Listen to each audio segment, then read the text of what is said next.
Now at 6 and streaming on CrossroadsToday.com. Today marks 5 years since the disappearance of Suzy Escobedo in Seadrift. She's been missing since 2018.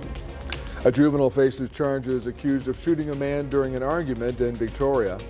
And more than 50 million people are under intense heat alerts across 10 states, including Texas.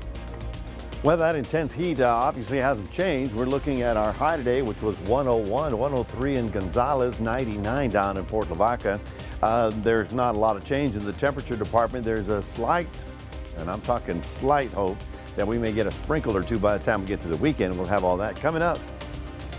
And the Victoria Generals are in a must-win game tonight. That's coming up in sport. You're watching 25 News Now at 6. Good evening and thank you for joining us. I'm Don Brubaker. And I'm Karina Garcia. Tuesday night around 6:15, Victoria police were in the 700 block of Loma Vista Avenue. Officers say a 16-year-old juvenile and a 24-year-old man, Gabriel Tomez, got into an argument when the juvenile shot Tomez. Tomez was taken to the hospital and is expected to make a full recovery. The juvenile, however, is charged with aggravated assault with a deadly weapon. While an off-duty Victoria police officer was washing his vehicle at a local car wash Tuesday night, he saw a man breaking into one of the coin-operated machines. The man was identified as 22-year-old John Canales. He was arrested on charges of burglary of a coin-operated machine and unlawful use of a criminal instrument. Victoria police and first responders worked a 4-vehicle crash this afternoon around 1:30. It happened at the intersection of Sam Houston and East Mockingbird Lane. Authorities say an SUV failed to yield right of way during its turn and hit a car that sent the car into another SUV. A juvenile had to go to the hospital with a head injury. His condition is currently unknown. A Shiner couple found shot to death in their home last month was a probable murder-suicide.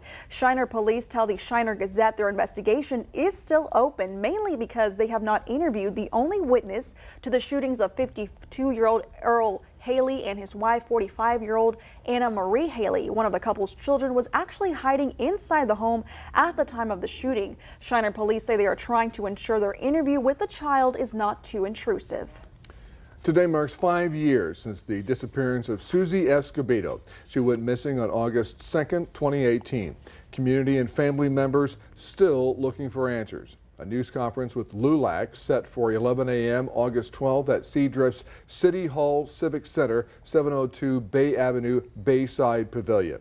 Escobedo was 27 when she went missing. Witnesses say they last saw her at a home in Seadrift. You can call 361-649-6075 for more information, and we'll hear from Suzy's sister tonight on 25 News Now at 10.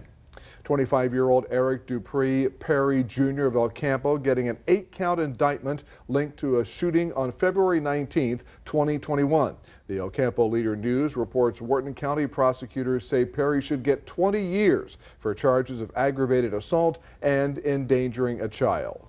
Hallettsville police arrested 38-year-old Odell Pierre Johnson of Hallettsville for trespassing in the 200 block of Klessler Street Tuesday night. Johnson physically resisted arrest and bit one of the Hallettsville PD officers on his left wrist. Johnson faces charges of assault on a police officer, criminal trespass, and resisting arrest. And now let's take a look at your forecast with First Warn Storm Team Chief Meteorologist Mac Bettis. Earlier, Mac, in the 5, you told us to keep washing our cars and cross our fingers for rain. Yes, so, I think last time I washed my car, Karina, it actually did rain over the weekend, and I'm thinking this is what we got to do. We got to sacrifice a car wash to maybe we'll get some. I'm hoping that by the weekend the Dome of Doom will move slightly to the southwest, giving us a slight chance of a sprinkle or two, but other than that, folks, it's just going to be hot for another 6 weeks. We'll be talking more about that coming up in a moment. Mac, thank you. About 300 hospitals have shut down their childbirth units in the past 5 years. New analysis from the March of Dimes shows about 1 in 10 women who gave birth last year lived more than 30 minutes from a birthing hospital. The report indicates more than a third of U.S. counties are what it calls maternity care deserts. The problem affects rural areas the most. 8 counties in Texas have that designation. The organization says demand for care in Texas has increased since abortion restrictions took effect. The March of Dimes analysis shows 2 area counties, Goliad and Refugio, are considered maternity care deserts. In the study, Calhoun, Jackson, Matagorda, and Wharton counties considered to have low access for maternity care. Here's your viewer poll this evening. Scan that QR code on your screen to vote now. The question is, do you know someone who had trouble accessing a hospital for childbirth? Yes or no? According to these results tonight, 10% say yes and 90% say no. We want to keep on hearing from you. Come to crossroadstoday.com/vote to take part, and we're going to have an update on 25 News Now at 10. Now, Texas has 2 new laws to address street racing and street races after a bill signing today.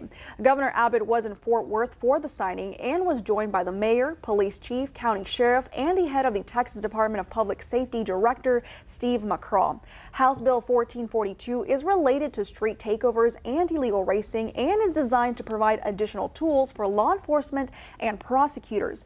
It is joined by House Bill 2899, which allows the immediate removal and impounding of vehicles involved in street racing, takeovers, or other illicit activities impeding traffic. Shots fired inside a Houston area HEB Tuesday afternoon sent shoppers and employees running for the exit. This after a conflict between 2 men turned into gunfire inside the store. Both the man who fired the shots and the person he was targeting took off. The shooting suspect has since turned himself in. Deputies say no one was injured during the incident. It is unclear what led to the shooting. Crews responded to a home on fire within the fire zone of a wildfire in Bastrop Wednesday just before noon. KXAN reports there are still hot spots popping up in the fire area. The fire, which is called the Powder Keg Pine Fire, is estimated by the Texas A&M Forest Service at 100 acres and is 50% contained as of noon Wednesday. No evacuations in place as of noon Wednesday. Right now, more than 50 million people are under heat alerts across 10 states, including Arizona and Texas. Arizona, record-breaking temperatures have proven deadly to both people and pollinators. Yeah, this as raging wildfire threatens the landscape of a popular tourist destination. As the York wildfire rages on the California-Nevada border, the acres of earth scorched by the inferno is growing. We're probably going to lose hundreds of thousands of Joshua trees. It will take a lifetime to get those mature, big Joshua tree forests back.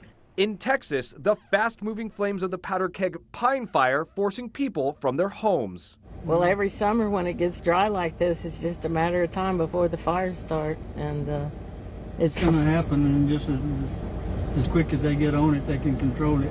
Yeah, they do an outstanding job. Yeah, they got really good, real good resources out this time. On top of battling blazes, extreme heat buckling pavement in Tulsa, Oklahoma, and rewriting the record books in multiple places across Texas on Tuesday. The heat has killed at least 7 people in the Houston area since June. Blistering temperatures aren't just proving deadly to humans, they're also killing honeybees with a historic heat wave melting hives in Arizona. So it collapses, and oftentimes the queen can be crushed. And if that happens, then there's no other bee there that can replace her. There's no other bees that can lay eggs, so the colony would just die. I'm Patrick Cornell reporting. Here's some of the top headlines you can read in the Port Lavaca Wave. Captain Stephen Gibson retires after serving 46 years as a ship pilot, as the longest tenured pilot in the state of Texas. And the Calhoun County ISD Board of Trustees held a meeting discussing the school budget process. Plus, the Port Lavaca City Council discussed the 2023-2024 capital improvement project that detailed use of city funds for the future. You can read these stories and more at theportlavacawave.com. Remember to subscribe to our YouTube channel, Crossroads Today. Hit the like button and click the notification bell. Then you can get Crossroads Today on YouTube. And stay with us. Coming up on 25 News Now at 6. In Oregon, a woman's worst nightmare comes to life after she is captured and locked in a cinder block cell. Also ahead, 2 suspects shot dead and the victim alive in a hostage situation in Ohio.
to escape from a cinder block cell has led investigators to open a multi-state search for victims of the man they believe to be her captor.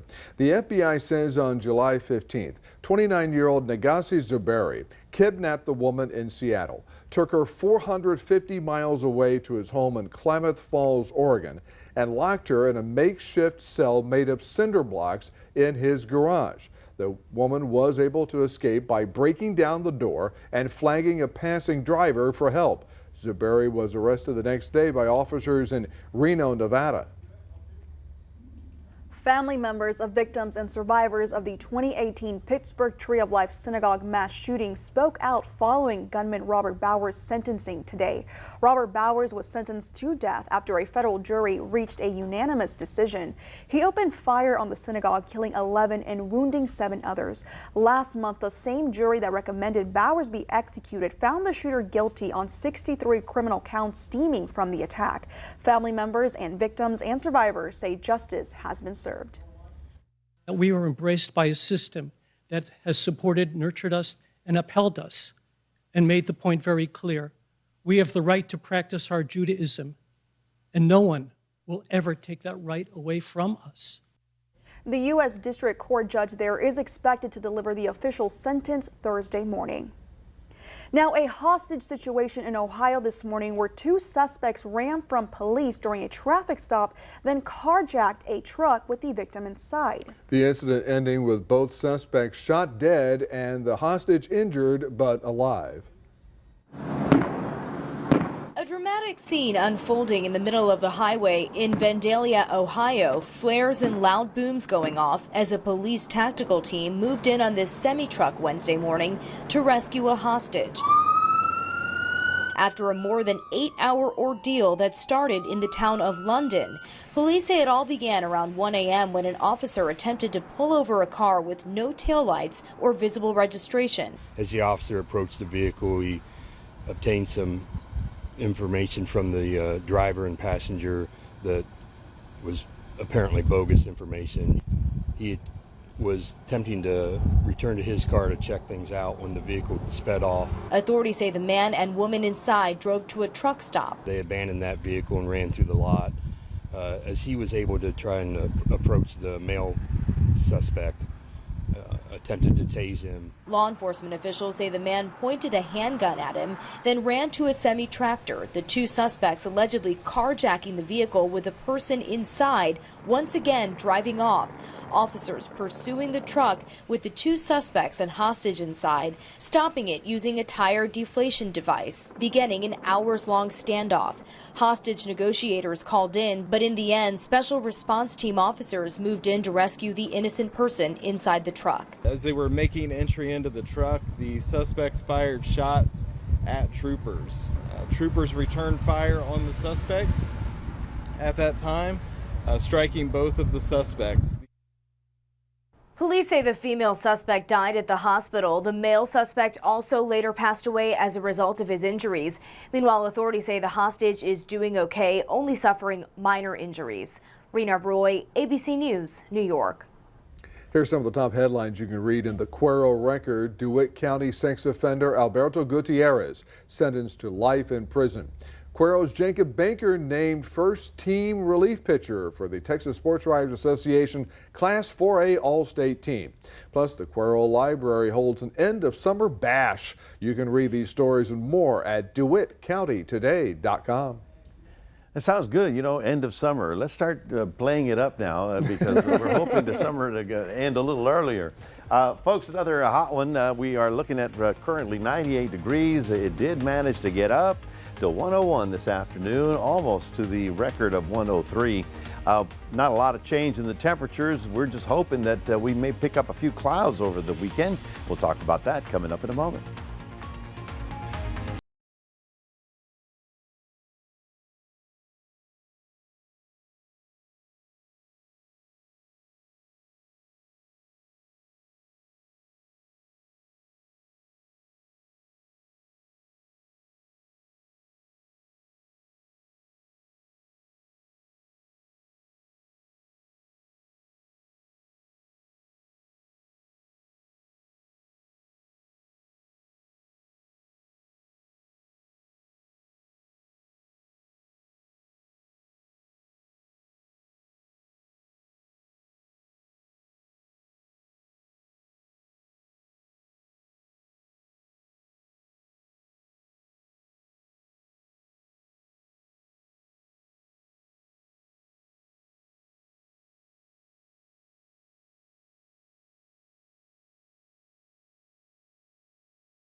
Welcome back, everybody. Got to show you this photograph. This was the fire that occurred yesterday. It started yesterday outside of Bastrop, and today it is 60% contained. Problem is, according to the Texas Forestry Service, 2 other wildfires kicked up around that same general region, and so we all have to be very cautious. Now, some of you remember Bastrop in the last, I don't know, 5-8 years have had some really bad fires up there. Remember the forest, the lost maples up there, it was bad. So they need to be very cautious, as we do. Everything is getting very dry, and you know, one thing is a cigarette thrown out the window. The other is maybe even a hot exhaust going over a prairie with a lot of dry grasses on it. So we need to be very cautious. There's not a lot of hope of anything. Now, first of all, another hot day. Didn't get any kind of precipitation out here except for this one little glimmer of hope down here. You see it coming in right in off the Gulf of Mexico. It moved into just south of Corpus Christi down into Clayburgh County. We didn't get much up in the crossroads, but I'm optimistic that we'll see a little bit more of this moisture at least to trigger off a few little afternoon showers over the next couple of days, closer to the weekend actually. But the rest of Texas just high and dry. The western areas having a good time with the monsoon flow. The monsoon is basically when the southerly winds kick up from the Pacific, start bringing up moisture up into that area, and they get these thunder showers in the afternoons out there, and that's looking good for New Mexico.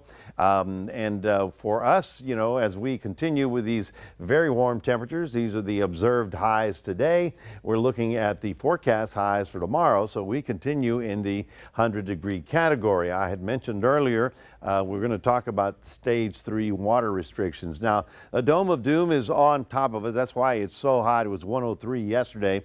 As it slides slowly, the center of it slightly slows back to the southwest. We may get a little bit of break by the time we get to the weekend. That's what I was referring to. As pressures drop even, you know, a few points, we'll get enough of an instability and enough Gulf air to come in and maybe give us a little coastal shower activity. That's the best we can hope for at all. Now, as I was mentioning, we are in stage 3 conservation. That means that all of us have to, or we want to reduce to the goal of 10% of our water usage. Now, this can be done. It's not that hard. First of all, you got to do your sprinklers only on designated watering days, number 1. Number 2, decorative fountains that are just for decoration save the fish, but you can turn them off. Any kind of leak should be immediately attended to, and there's no restaurant water service unless you ask for them to bring you the water, and the golf courses have to go to private sources or well services. But another thing we want to talk about is what's going on in the Atlantic. Now, this is what's called the Main Development Region, or the MDR. Okay, everything is south of the Sahara Desert and then all the way across to our area. Well, right now that is still very warm, ripe and ready to go. Anything that moves through there would qualify as a storm. But up here we get this vertical wind chill, which is basically if you go up in the atmosphere, the wind goes in an opposite direction, and that is what's cutting down the development of anything right about now. 95, our high forecast for Port Lavaca. For those of you in Cuero, getting up to 100, and all you crossroaders, well, we're dealing with 100-degree temperatures right on through, hopefully picking up a very slight 10% to 20% chance by the time we get to the weekend. That is your 7-day forecast. We are, of course, have the QR code. We'd love for you to scan that and put Crossroads Today on your phone. Karina, back to you. Thanks, Mac. And now here's Sports Director Gina Perez. Thanks, Karina. The Cuero Gobblers pitcher had a local signing celebration. That's coming up in sports.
Patty Crossroads, the 2023 high school baseball season and school year is in the books, and a local pitcher is going to a Victoria University.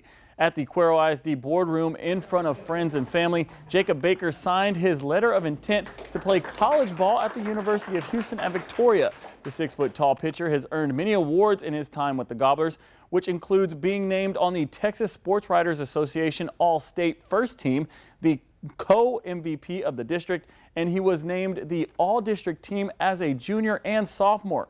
In his final season, he totaled 97 strikeouts and finished with a 5-2 record. He will be joining the UHV Jaguars, which are coming off a historic season to make the NAIA tournament and win the RRAC championship. The Victoria Generals are in a tight spot after failing to win last night, and sports reporter Zach Brown is at Riverside Stadium with the latest. The Victoria Generals are licking their wounds after losing 10-3 last night in Game 1 against the Seguin River Monsters. But if there's one thing we know about this Generals team, they never get 2 up or 2 down. They've been very streaky throughout this season, and they've been more hot than not. They are going to need to come up big tonight. This is a win or go home situation after falling in Game 1 yesterday. But they were able to strike first in the first inning, but it's the bottom of the first inning when Seguin answered with 4 runs in the first inning and then scored 5 more in the 6th. Seguin capitalized on the Generals' mistakes. The home squad had 5 errors that allowed the River Monsters to score in bunches. If they want to live to see Game 3 tomorrow, that's a category they will have to do a lot better in. In the regular season, the Generals finished with its best record ever at 32-15, so it would be a huge disappointment if they were to exit this early in the playoffs. VP and GM Mike Yoakum encourages all of Victoria to come out and pack this stadium tonight to really give it that home field advantage. First pitch at 7:05. Reporting live, Zach Brown, KVUE-TV 25 News Now Sports. And it is a free ticket night if you do decide to head out to Riverside Stadium. Houston Astros organization is jumping for joy after last night's accumulation of events which took place both on and off the field. The Astros front office constructed a deal which is bringing back former Cy Young winner Justin Verlander, and on the same day later in the afternoon, left-handed pitcher Framber Valdez pitched a no-hitter, which was the first time a lefty has thrown a no-hitter for the Astros organization. This is the 16th no-hitter for the Houston organization in its history. The Astros won again today against the Cleveland Guardians 3-2. Tiger Woods was named as the 6th player director on the powerful PGA Tour policy board today. Now players will have a 1-seat advantage on the board after the controversial merger between the PGA Tour and Saudi-backed Live Golf in June. 5 of the policy board members are independent directors who have professional backgrounds in law and business. Well, that's your sports. Don and Karina, back to you. Thanks, Gina. We're going to be back in a moment. Scientists in East Tennessee trying to make underground crosswalks for salamanders.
Scientists in East Tennessee are trying to make underground crosswalks for salamanders. There they are. That's an at-risk species, from the smallest insects to salamanders who lay eggs on moss logs on the reservation, to snakes who eat the insects, and bats living up above. These researchers say maintaining this ecosystem is important for the animals and for us. That's why they're trying to protect the four-toed salamander. They want to make it easier for salamanders to move across roads. And you know, they're so small. Yeah. If you're driving along a highway like that, chances are you will run over them, and you're not trying to. Yeah. You won't see them. Because they're so small. So they need their little freeways to go under the road there. That's so they right. can say, oh, this is our way. Save the to little get there. guys. Yeah. Save the little guys. Get Save those- this. And who counted the four-toed salamander? Three-toed salamander? Get those salamander traffic alerts coming up. You know, There you go. on the underground highways. We have a large contingency of salamanders crossing the road. Anyway, folks, for us, you know, we're laughing about the heat because otherwise we'd be crying, because there's not a lot of hope for us to change our temperatures. Now, as we get to the weekend, I'm optimistic that, because I'm always optimistic, that we'll get a few sprinkles out here. These are these little afternoon garden variety showers. Not enough to cool us down, and certainly not enough to change the water situation. We're in a third stage water restriction, so let's save water, save energy, save heat, or don't use too much heat, and try and stay cool. That's right. That's what we got to do. Conserve. All right. Thank you, Mac, and thanks for joining us. We hope to see you back here tonight for 25 News Now at 10.